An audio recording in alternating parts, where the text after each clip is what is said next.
اس پر بحث کرنا یا اس پر روشنی ڈالنا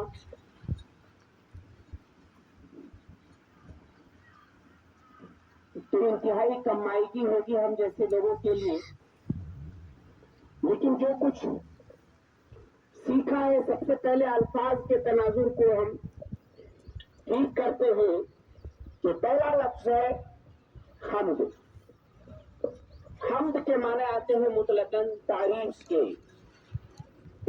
کے آتے ہیں.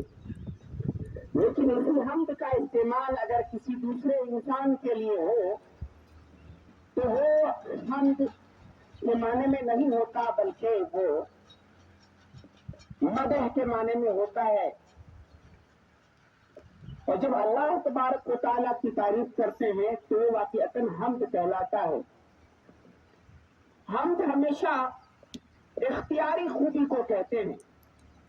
اختیاری خوبی کا مطلب یہ ہوا کہ ہمیں جو صورتیں اللہ تعالیٰ نے کی ہے وہ ہمارے اختیار میں نہیں. ہماری آنکھوں کی روشنی ہمارے اختیار میں نہیں ہے. ہمارا پیٹ ہمارے اختیار میں نہیں ہے.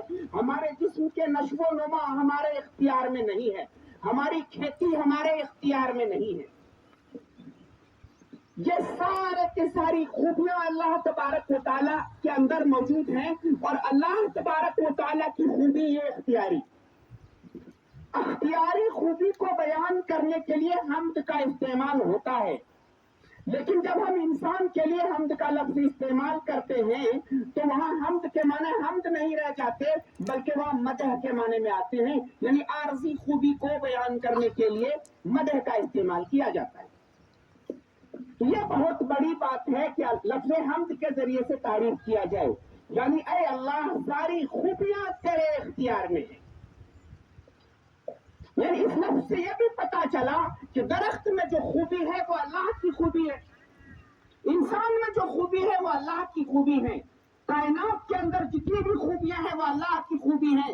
یہ پیچیدہ دماغ یہ بھی اللہ تبارک و تعالیٰ نے بنائے. یہ بھی اللہ تبارک و تعالیٰ کی خوبی ہے.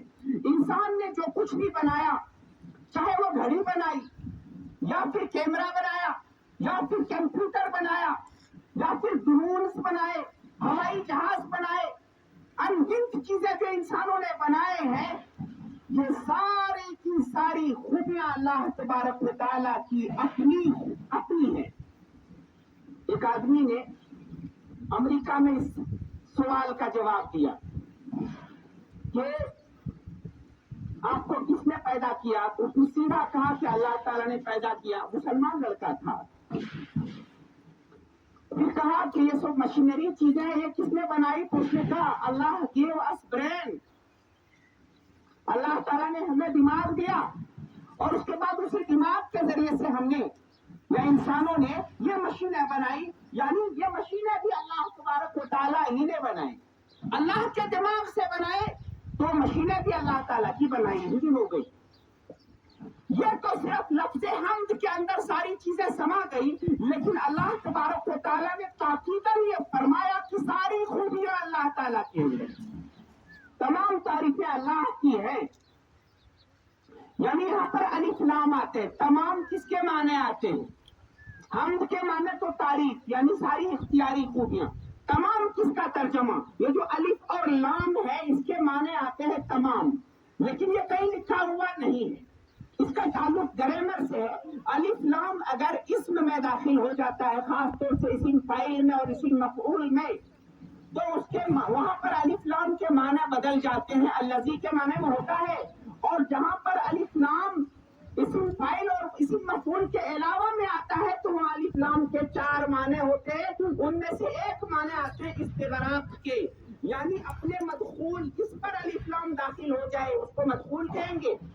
تو اپنے مدخول کے تمام ہی افراد کو گھیرتا ہے. یعنی خوبیاں جتنی بھی ہیں وہ ساری کی